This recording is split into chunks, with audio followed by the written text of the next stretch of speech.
In today's video, we have some breaking news to discuss regarding the NHL draft. Huge changes are coming, and the NHL teams have voted in favor of it. We also have some trade rumors involving Montreal and Washington. Could we see those two teams hook up on a significant trade? We also have some trade rumors involving the Dallas Stars that would acknowledge them making moves to possibly sign Patrick Kane once he's healthy. We also have an update as well regarding some injuries from around the league, including some significant ones. We also have an update as well on a potential suspension for Brady Tkachuk of the Senators.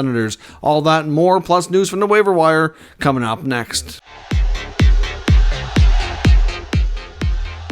So welcome back to another video here at Top Shelf Hockey. As I mentioned, we have a variety of NHL news and some trade talk to take a look at here today. I do want to start the video off, though, with some breaking news regarding the NHL draft. As we had discussed a couple of days ago, there was word that the NHL had sent a memo to all NHL teams looking for them to review and vote on some potential significant changes regarding the NHL draft. Essentially, what would be happening is they would go with a format similar to what you see with the NBA or the NFL, so a complete decentralization of the draft. NHL teams would not be sending their full contingent of staff to the draft. You wouldn't have a draft floor with all 32 teams set up, obviously being able to intermingle in person.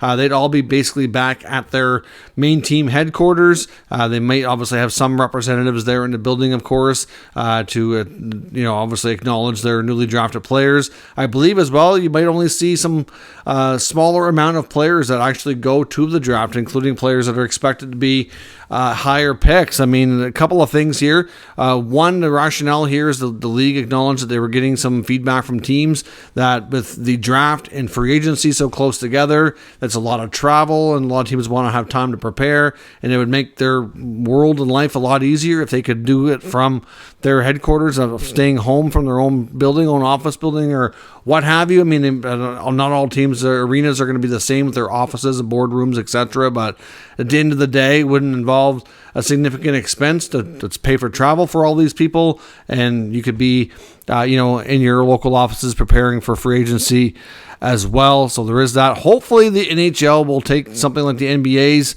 playbook here and make it into more of a convention style. It could be another event because it goes along with the draft. To me, it's a huge experience for the fans to be able to go and, to not only see players get selected, but to see all the teams talking to each other, and you get you see GMs talking and, getting people talking about trades, and there is more activity in trades. Not to say that the trade that we see at the draft won't still happen. It very well still likely will, but it's just going to be completely different. At the end of the day, I do understand, but at the same time, I like the old format. I think it set the NHL apart as being a different. You don't always have to be the same. Just because a bigger league that's more profitable, like the NFL or the NBA, is doing something, it doesn't mean that it's going to work for you. But the NHL apparently had their teams vote, and word is tonight that majority of the teams did vote in favor for change. Now, there's no word confirming exactly when this is going to take effect. Most assume 2025, so it's quite possible that the 2024 draft might be the last of its current format, but where they don't even have a firm location for that just yet, that's not even 100%, so we'll have to stay tuned for that. These are significant changes. I'm not sure how everybody's going to feel about it, but I would certainly love comments from you down in the comment section of this video to talk about it, considering now that we know for sure that they're happening, what your thoughts are. Of course, we'll have to get more details on a new format once the NHL releases more of that to us. Other news from around the league, we did have news in the waiver wire. The Boston Bruins today placed defenseman Ian Mitchell on waivers for the purpose of being reassigned to the minors, so he'll be available for teams to put in a claim until 2 o'clock Eastern time tomorrow. The Boston Bruins today also signed a prospect, defenseman Jackson Edwards, who's a 19-year-old, not a 2019. He's a 19-year-old player in the 2022 draft. He was taken away deep in the 7th round, plays for the OHL's London Knights. So that's a great program that's produced a ton of players. Not surprising to see a late pick from that organization get his NHL contract so soon after being drafted. So there's a few details there from the Bruins. Some details on Carolina today. We got word that Brett Pesce's injury in some ways is worse than expected, but they actually feared it was even worse than what we found out. Apparently apparently he's going to be out for about 2 to upwards of 4 weeks. So we could be out about a month, but there was some concern it could be even longer. Comments from Rod Brindamore, I believe after yesterday's, he said that because he was asked, could it be like a week-to-week status? And he said, no, it's bad news. It could be significantly longer. So obviously, they were worried it was even longer than 4 weeks. So I think at that point, they'll take it considering what he's been dealing with. But obviously having Pesce out does kind of throw the D pairs off a little bit. I know Orlov and D'Angelo's numbers are not good to start the season. So certainly the team's structure can be thrown off when you got to move people around. And that's certainly, evident there in Carolina, as is Ottawa without Artem Zub. Artem Zub is hopeful but not guaranteed to return to action for Ottawa and play on Thursday as they just finished their 5-game homestand and now take off on the road for a few games. They started off winning the first 3 games at home. Zub got hurt and then they lost their next 2, and I don't think it's any coincidence. Yes, the whole team could have played better, but Zub's calming, stabilizing influence back there in the D zone is certainly well recognized, I think, in these losses, because certainly the goals against were largely defensive breakdowns and miscues. So it just goes to show just how important he is. Unfortunate news last night in Pittsburgh. Youngster John Ludvig suffered a concussion. He laid a huge hit on Stars forward Radek Faksa, but it seems like he got the worst of it when they were coming to meet around pretty close to center ice. It looked like Ludvig was the one that was getting ready to delay the hit.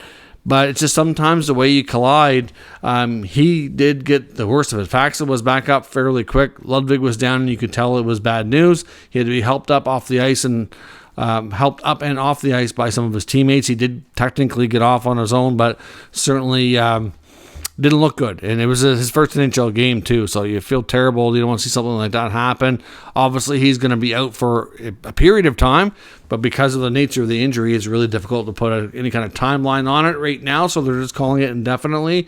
Penguins goaltender Alex Nedeljkovic is also going to be out for a period of time. Apparently, he's nursing a lower body injury, and they've actually placed him on LTI, so he's going to be out for either 10 games or 24 days. So that's an extended period of time that they're going to have to run with Tristan Jarry and obviously another backup goaltender. So, the Penguins have had their struggles out of the gates, not having Nedeljkovic there. You don't want to overdo it with playing Jarry too much. He's been, doing okay, but, Jarry has his injury history as well, and playing him more than he should be could certainly expose that. So you don't want that to be the case either, and with multiple goaltender injuries. So hopefully the Penguins can get through that stretch there, but going to be some tough times dealing with the injury bug already.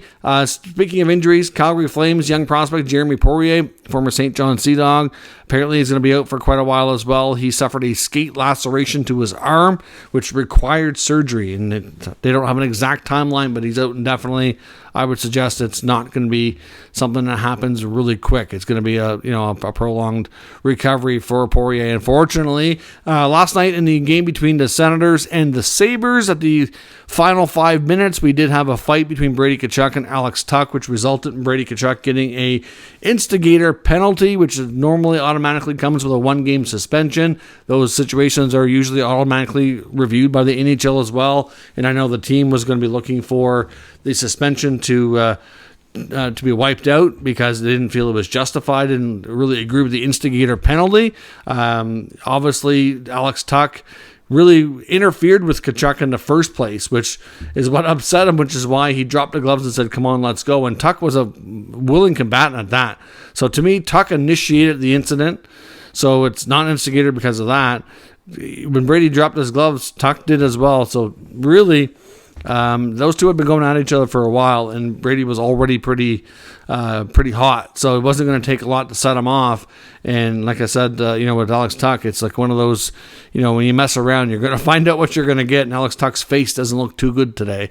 Has some pretty big swelling and bruises, and yeah, Brady really laid him out and destroyed him. I don't think he'll be messing with him again in the future, but the Sens are obviously concerned that Brady might have to sit out the next game due to a 1-game automatic suspension, but the league has confirmed to them that they've rescinded that suspension and it will not be the case. That normally also comes with a fine for the coach, because the whole purpose of that rule is they don't want coaches encouraging or sending out players in the final few minutes of a game when they might be losing or something to go start some chaos and start some fights and just turn the game ugly at the end of it. So that's why it's there to deter that from happening, and that's not what happened at all. So clearly a fine for the coach and a suspension for Brady Tkachuk, in my opinion, wasn't really justified in that scenario, and the NHL concurred and agreed that that's not happening. Now, on to some rumors for today. I want to look at the Dallas Stars. This update comes from thefourthperiod.com.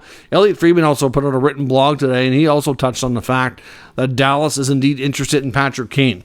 There's no doubt that there's interest, and multiple insiders are confirming this. Doesn't mean it's going to happen. There's other teams that are interested, and of course, we don't know Kane's preference at this point. We also don't know exactly what Patrick Kane's going to want for a contract. Does he want to do a one-year deal, kind of prove that he can still play, and then maybe get a longer term, 2, 3, 4 year deal next year? Or is he looking for multiple years now? Like, I'm not sure what his kind of contract demands are. Nobody really publicly knows. I haven't heard really any insiders talk about it either. So without knowing that, it makes it a little bit more challenging on who for sure could fit him into their lineup. But at the end of the day, Dallas, if they're going to make it work, they're going to have to shed a contract. Maybe more than one, depending on how much money he demands. I would suspect that he might be willing to do a one-year deal fairly cheap to kind of reprove that after a major surgery and extensive recovery that he's still able to play at a good level.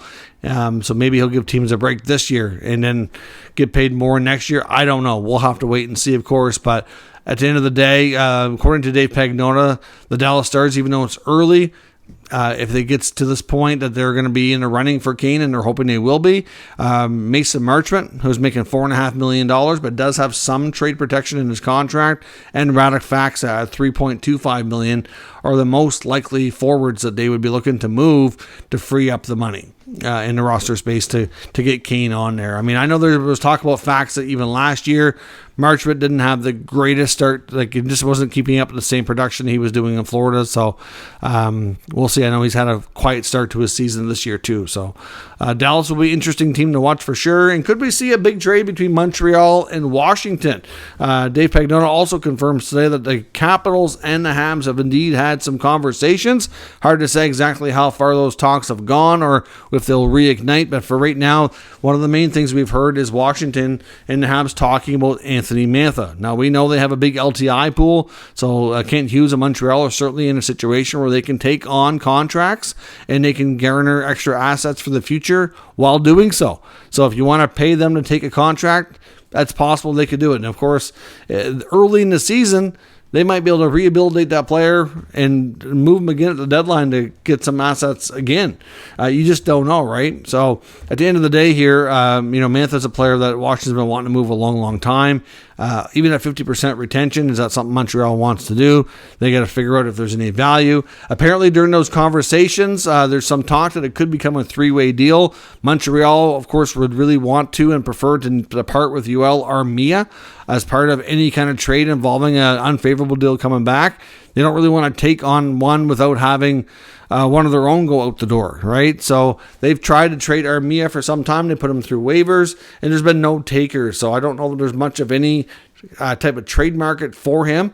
If he can start playing better, then that might materialize, but not looking that way right now. So at the end of the day, if they can move him for another contract that might not be great, but maybe they like better combination of what its value is or when it expires or what have you, then maybe we see that type of trade. But essentially what they're saying was it was have to likely be a three-way deal with Mantha going to the Habs, Armia going to a different team, not Washington, and then Washington getting either a different player or just maybe they don't get anything back as a roster spot. Maybe they get it back as a pick, or maybe they just get the cap space back. It doesn't have to really be anything per se. The main thing they want to do is they want to make the space. Washington has been heavily linked to Connor Garland in Vancouver, but again, they can't make that deal work until they can move Mantha.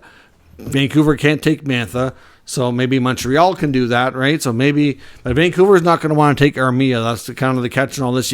I don't think we'll see a Montreal, Vancouver, Washington 3-team deal because Vancouver would have to take Armia, and I don't see that happening. So Vancouver is going to want to move Garland to get flexibility, and Armia is not the player that they'd want back I'd be shocked if that happened. So I don't see that.